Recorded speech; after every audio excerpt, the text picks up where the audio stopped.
വണ്ടി മാറ്റിയത് എന്തായാലും നന്നായി. ഇനി കുറച്ചാൽ ഒളിവ് താമസിക്കാനുള്ളതാണല്ലോ. അല്ല, എനിക്ക് അവർക്കൊരു പണി കൊടുക്കണമെന്നുണ്ടായുള്ളൂ. നീ അവരുടെ ബാഗ് എടുത്തു തന്നിനാ. ഇയാള് ബൈക്ക് എടുത്തപ്പോ ഞാൻ ബാഗ് എടുത്ത്. ആണല്ലേ? ഇനിയിപ്പൊ കഥ കൊണ്ട് കാര്യമൊന്നുമില്ല. ഇനിയിപ്പോ അമ്മ റിട്ടേൺ പണിക്ക് ചെങ്കീസും അസുരം കൂടി ഇറങ്ങാൻ സാധ്യതയുണ്ട്. ഒരു പണി, ഈ മരത്തിന്റെ അടിയില് അതങ്ങനെ ആവട്ടെ. ഞാൻ പോയിട്ട് ആ ബാഗ് എന്തായാലും ഉണ്ടല്ലോ, അതുകൊണ്ട് കുറച്ച് ചോറ് തിന്നാൻ വല്ല മേടിച്ചോണ്ട് വരാം. ഓക്കെ, ഇവിടെ പറഞ്ഞേ അമ്മാര് തുരുത്തിലാണല്ലോ കയറണേ. ആ അതെനിക്കറിയായിരുന്നു. ഞാൻ ആ കുരുവിനെയും പിള്ളേരെയും കൂട്ടി പയ്യ തുരുത്തിലോട്ട് അങ്ങോട്ട് കയറട്ടെ. ആയിക്കോട്ടെ. അല്ല അപ്പൊ ഞാനാ ഒരു കാര്യം ചെയ്യും, വല്ല ഓട്ടോസും പിടിച്ചു പോവാം. ഞാനല്ലടാ ടോണ്, ഞാനല്ലേ മാസം കാണിക്കുന്നത്. നീ ആ വണ്ടിയായിട്ട് ഇങ്ങോട്ട് പാടെടുക്കാ. നീ അങ്ങനെയാണ് വരാക്ക.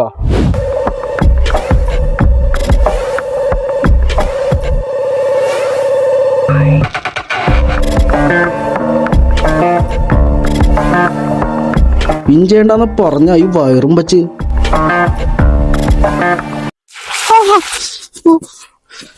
കുരുവി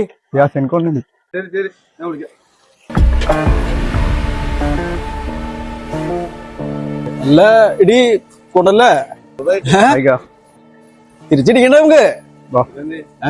വണ്ടിയിലാണ് ഇറക്ക. പണിയാന്ന് മനസ്സിലായില്ലാക്ക. ആണല്ലേ? ഈ പണിയാണെന്ന് മനസ്സിലായില്ല അല്ലേ? അസാ കുരുവി, എനിക്ക് നിങ്ങൾ എന്ത് കഥ പറയണമെന്ന് എനിക്ക് കേൾക്കേണ്ട ആവശ്യമില്ല. എനിക്ക് നാളെ 4 മണിക്ക് മുമ്പ് സാധനം എനിക്ക് കിട്ടാം. എനിക്ക് ഡീലുള്ളതാണ് നാളെ. പറഞ്ഞ് മനസ്സിലാവണ്ട.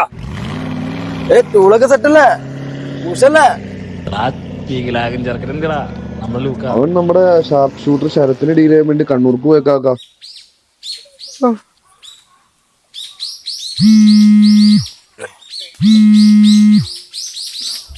ഹലോ. ഹലോ. ആ ഞാൻ നമ്മുടെ വരെ സംസാരിച്ചു. എന്ത്? ഞാൻ നമ്മുടെ വരെ വീട്ടിൽ സംസാരിച്ചു.